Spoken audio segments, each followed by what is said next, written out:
Okay, so we are leaving the campsite a day early so that I can be in San Antonio for the Iron Maiden concert tonight.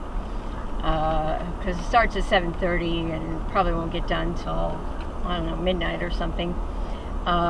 So anyway, that way I'll be close enough in town. I won't have an hour and a half drive back out to the campsite after the concert or tomorrow morning on Monday to try to get here to check out. So I'll be probably 9 blocks away from where I'm going to the concert. So I think I'll just leave Miss Winky at my daughter's house and leave her there overnight and then go get her in the morning when I'm on my way out of town. It's easier for me to set up camp and break down when she's not with me because she is just anxious and all over the fucking place. She's a nightmare.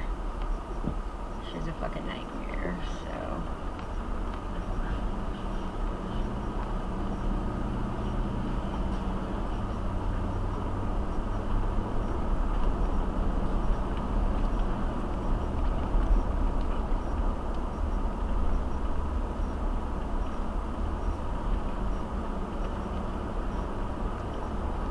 So she took off yesterday chasing a deer. I had bought a bag of apples and I was reaching in to get an apple to take over to the picnic bench and cut up to throw out for a few deer that were there. At the end of the street, turn right. And she jumped out of the door and went off chasing one of the deer. And I mean, she's super fast. I mean, she was after that deer and I mean, I lost sight of her like in 5 seconds flat. And there was a couple walking down the road, and so they were calling to her because I guess she chased the deer as far as she could chase it and then decided to come back.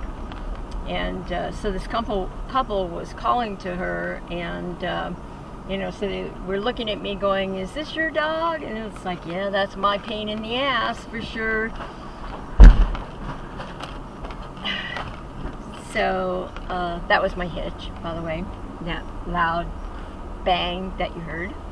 Not dragging, just turn right on Florida the tongue kind of receding on it or something with the big dip for the, if you back up, you got tire damage thing there.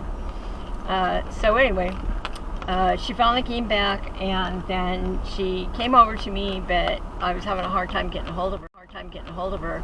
And so finally I just said, "We can sit." And so she sat right down and then started shaking. And so, I mean, I didn't yell at her, I said it just like that. And so she got scared and sat down, and then I was able to pick her up and put her back in the trailer and then finish slicing the apples for the deer. But yeah, that was something. That was a thing yesterday. So it's like I told her, I hope you had a good run, because that is the only time you are ever going to have a chance to escape from the trailer. I'm sorry, you will never do that again. Turn left on Oak Street West. It was one of those things that I told her when I got her back in the trailer. This is one of those days when I wish I wasn't a dog owner. This is one of those days when I wish I didn't love you, because then I could just take you out somewhere and leave you. But I would never do that because I love you.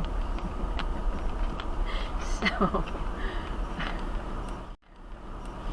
And then I told her, I said, there are some days when I'm so happy to be a dog owner, and I'm so happy that you're my dog. And then there's other days like today when, I just kind of wish it kept running, and then it would have all been over. So anyway, she had a good run yesterday, and we will make sure that that never happens again. There will never be an opportunity for her to come crashing out the door and chase after another wild animal. So anyway, we're headed down the mountain. With the new phone, I had to stop and reconnect all of the safety features, the brake controller and all of that stuff. I had to reconnect all of that to the phone. And because that's the only app that it didn't reconnect itself to, which is kind of interesting, but I think it's because the controller is separate, from the app actually. So anyway, that's all connected now, and we're all set and ready to go. But I was afraid to drive down the mountain without the brake controller set and ready to go, because we are going to be driving down the mountain. So, well, we're going to be up and down actually, but more down. And so I just want to be sure that if I need to press that emergency button for the brake controller to, give me more brake in the trailer than I have it set for, then I can do that. So anyway, that's it for now. We're just headed down the mountain. I got a text today. I thought I couldn't check in till 3, and then I got a text, I don't know, maybe an hour and a half ago, that said I can check in anytime after 1. So it's like, well, shit, let's go. There's no point in me sitting around here, scrolling on my phone, waiting for it to be closer to time I can check in. So I started breaking camp. Well, I already had it started. I had the road mode done, and I was just waiting to disconnect everything outside. So I went out, disconnected everything outside, and got everything stowed away in the pass-through, and there is no footprint that I've been there except for the amethyst rock from my bamboo plant that got dumped the last time I was there. So turn left on Texas. I gave the deer the rest of the corn. I fed him the rest of the apples this morning, and then gave him the rest of the corn. And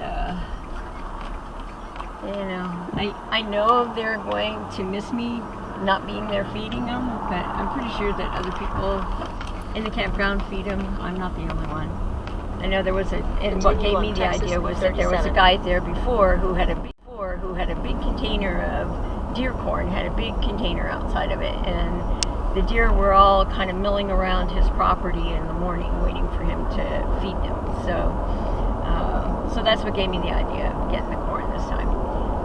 So I do know that when I come to stay for 2 weeks, I need 100 pounds of corn, which is okay, because that's $15 for 100 pounds of corn. And then 2 bags of apples, which, cost me $6. So for $21, I can feed the deer all week long while I'm there. So that's pretty cool. So I don't know, I'm still kind of resentful that the boys come along and run the girls off and then eat all the food, when it's the girls that were there that is they're the reason I put the food out in the very first place. So so anyway, that's it for me for now. I will check in with you when we get to the KOA.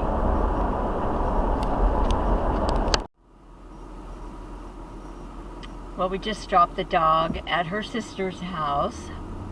I'm just going to leave her there overnight rather than driving up at midnight to pick her up and stuff. And then I'm going to get up early, go up, because I'm not going to take anything out of road mode. So I'm going to go up early. We'll go for breakfast, and I'll pick Winky up. Take the ramp on the left to I-410 and south. then we will head out for Deming. We'll head out for as far as we can drive before we pull over for the night. And then tomorrow morning set off again and check in at the Escapees Park in Deming. In 3 spot I was parked in, so that made it easy. But yeah, the concert was great. I had to stand in 2 different lines for shirts, because the first line I stood in, they had the Iron Maiden shirts, but they didn't have the opening band.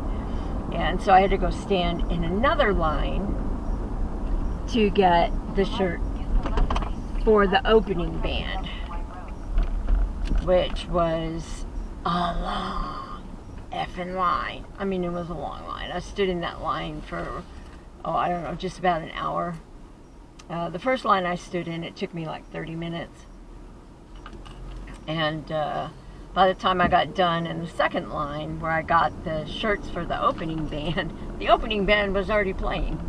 So, so I missed a few minutes of their opening number, but they were really interesting. They're the Mongolian band, and the Hugh.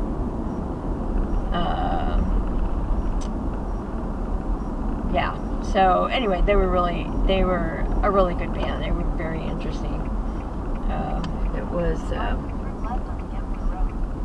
was a good concert. It was a good concert. Iron Maiden played a lot of songs. A lot of the songs I knew. They played one or two from future stuff. But the rest of it was all old stuff. And I wore my Can I Play with Madness shirt tonight. And so that was, Bruce was talking about, looking at your crystal ball and blah, blah, blah. And he says, and now for something different. And then they started off with, Can I Play with Madness? And so it was pretty cool. Everybody jumped up and, jumping up and down and singing. I was singing and clapping and bouncing in my seat, but I didn't jump up. There's just something about being on the edge, even though there was a big rail there. There's just something about being on the edge and standing and jumping near the edge that just didn't seem, I don't know, maybe 25 years ago I would have felt different about it, but yeah, today jumping up and down at the edge of the seating aisle where there was a big drop off just really wasn't something that I was thinking about doing. So anyway, that's it. That's the update on the concert. I'm almost at the campground, and I'm gonna go pick Winky up in the morning, and then we'll be leaving out towards New Mexico. Stay woo woo.